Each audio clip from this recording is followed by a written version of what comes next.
बाळ, फ्रीजमधून श्रीखंड काढ ना. आम्ही पूर्वी घरीच बनवायचो श्रीखंड. त्याची चवच वेगळी होती. आता काय सगळं रेडीमेड. आजी, हे श्रीखंड खाऊन बघ. आज तुझ्या आईनं घरीच बनवलं की काय? हे आहे गोकुळचं श्रीखंड. अगदी जिभेवर रेंगाळणार. जिभेवरच नाही तर मनावरही रेंगाळणार. गोकुळ श्रीखंड, मनावर रेंगाळणार. सिंधुदुर्ग जिल्हा कृषी उत्पन्न बाजार समितीच्या नांदगाव वाघेरी येथील मार्केट यार्डच्या जमिनी खरेदी व्यवहारात हे जमिनीचे सरकारी मूल्य 3,04,43,000 रुपये असताना दुय्यम निबंधक श्रेणी 1 कणकवली यांनी चुकीचे मूल्यांकन करून शासनाचा 7 ते 8 लाखाचा महसूल बुडवलाय. त्याचप्रमाणे जिल्हा बँकेनं 1,75,00,000 रुपये किमतीच्या जमिनीसाठी 1,70,00,000चे कर्ज कोणत्या निकषात मंजूर केले असा सवाल करताना झालेला हा संपूर्ण व्यवहार संशयास्पद असून याची सखोल चौकशी व्हावी ही आपली मागणी असून याबाबत प्रसंगी उच्च न्यायालयात याचिका दाखल करणार आहे अशी माहिती राष्ट्रवादी काँग्रेस शरद पवार पक्षाचे कणकवली तालुका अध्यक्ष अनंत पिळणकर यांनी दिली आहे. मी काही दिवसापूर्वी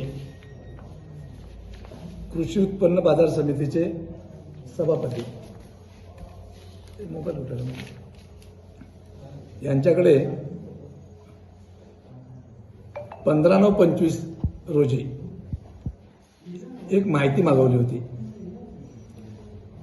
त्याला कारण असं होतं की पालकमंत्र्यांचा ड्रीम प्रोजेक्ट म्हणून प्रसिद्धी झाला होता जिल्ह्यातला. त्यापैकी एक कणकवली वाघेरी येथे उभारण्यात येणाऱ्या कृषी उत्पन्न बाजार समितीची जमीन खरेदी केल्याची सरकारी रक्कम किती व कृषी उत्पन्न बाजार समितीने घेतलेले कर्ज किती व कोणत्या बँकेकडून घेतले अशी मी त्यांच्याकडे माहिती मागवली होती. तर मला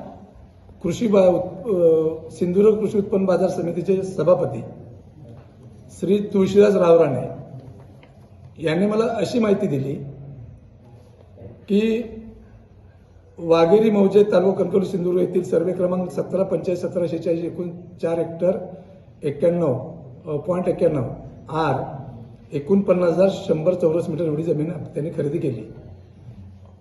ती खरेदी केलेलं खरेदी खत 1,75,00,000 एवढ्या किमतीचं खरेदी खत केलं त्यांनी.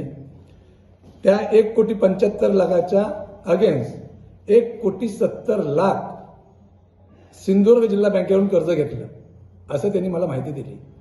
ही कुठेतरी मला माहिती चुकीची वाटली म्हणून मी खरेदी खताची मागणी केली रजिस्ट्रार कणकवलीमध्ये. त्याच्या परत हे खरेदी खत आणि घेतलेलं बँकेचं कर्ज यात तफावत आहे मोठी. 1,75,00,000ला 1 कोटी कर्ज 70,00,000 कुठेच मिळू शकत नाही, कुठली बँक देणार नाही. मग त्यांनी असं मला माहिती दिली आहे की कृषी उत्पन्न समिती बाजार सभापती तुळशीदास रावराणे की त्या जागेची रेडी रेकनर रेट 3,04,42,000 एवढा आहे आणि आपसामध्ये तडजोड करून 1,75,00,000ला आम्ही जमीन घेतली. तुम्ही जमीन किती घेतलात याच्याशी आम्हाला काही लेणं देणं नाही. त्या शेतकऱ्याने कृषी बाजार समितीला फुकट जरी जमीन दिली असती तरी आम्ही प्रश्न विचारला नसता. परंतु तुम्ही 3,04,42,000 रेडी रेकनर गव्हर्नमेंटचा रेट आहे त्याप्रमाणे तुम्ही रजिस्ट्रारला त्याची फी भरली पाहिजे.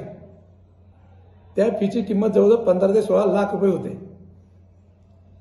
या लोकांनी 8,27,000 आणि काहीतरी 300 की 600 रुपये भरले म्हणजे 7 ते 8 लाखाचा गव्हर्नमेंटचं महसूल बुडवला या लोकांनी. याच्यानंतर मी खरेदी खत मागवलं.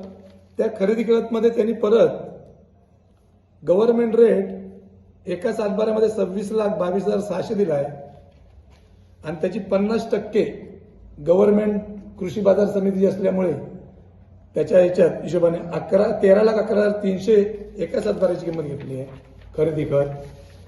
आणि दुसऱ्या सातबाराची गव्हर्नमेंट मूल्यांक 42,71,800 त्याच्या 50% त्यांनी म्हटलंय की 21,35,900 या दोन्हीची बेरीज केली तर 34,47,200 रेडी नेटवर्कची खरेदी खताची किंमत यांची. त्यांनी खरेदी करत 1,75,00,000. बरं, ही गव्हर्नमेंटकडनं आम्ही माहिती मागवलेली माहिती आहे. ज्या रजिस्ट्रारने माहिती दिली आम्हाला, त्या रजिस्टर माहिती मागवलेली माहिती. यात आपल्या मनाचा किंवा पदरचा आपण काय घालून बोलतो असं काहीच नाही. मग 34,47,200 त्याचं सगळं मूल्यांकन करून त्यांनी 1,75,00,000 खरेदी दाखवली. 1,75,00,000 महसूल भरला. पण माझ्या माहितीप्रमाणे 3,04,42,000 एवढा त्याचा महसूल त्यांनी भरायला पाहिजे. हा पहिला भ्रष्टाचार यांचा कृषी बाजार समितीचा. दुसरी गोष्ट, 1,75,00,000 1,70,00,000 कर्ज दिलंय. हा बँकेचा भ्रष्टाचार. ह्या कुठल्या नियमात बसून बँकेने दिलं ह्याची मी बँकेकडे जेव्हा माहिती मागितली त्यावेळी मला बँकेनं असं दिलं उत्तर की आम्हाला सहकारी बँक माहिती अधिकार लागू होत नाही. जिल्हा बँक ही सहकारी कायद्याखाली नोंद झालेली बँक आहे. सबब सहकारी बँक माहिती अधिकार लागू नसल्याचे, तसेच तुम्ही बँकेकडे मागणी केलेली माहिती त्रयस्थ माहिती असल्याने तुमचे 3/12/25 रोजी माहिती अधिकार अर्जाचा बँक विचार करू शकत नाही. असं पत्र दिल्यामुळे मी आज जिल्हा सहउपनिबंधक यांना त्याची तक्रार केली बँकेच्या विरोधात. यांच्या आता उत्तराची मी वाट बघणार आणि हे सुद्धा जर उत्तर सरळ आलं नाही तर मी येत्या काळात कृषी उत्पन्न बाजार समिती सिंधुदुर्ग, कणकवली रजिस्ट्रार तावडे ते जबाबदार आहे या गोष्टीला सगळ्याला. त्यांनी मोठी चूक केलेली आहे. त्यांनी त्यांच्या खरेदी खात्यात सुद्धा म्हटलंय की 3,04,42,000 एवढं मूल्यांकन त्याचं आहे. त्याच्या 50% आम्ही खरेदी घेतोय. पण तुम्ही खरेदी फुकट करा, आमचं त्याला दुमत नाही. पण 3,04,42,000 रुपयाची रजिस्ट्रेशन फी त्यांची घेतली पाहिजे होती. म्हणून तावडे जबाबदार द्यायला आणि बँकेने जे 1,75,00,000 खरेदीला 1,70,00,000 रुपये कर्ज कसं दिलं, त्याच्यामुळे या तिघांना मी पार्टी करून उच्च न्यायालयात मी रीट दाखल करणार आहे.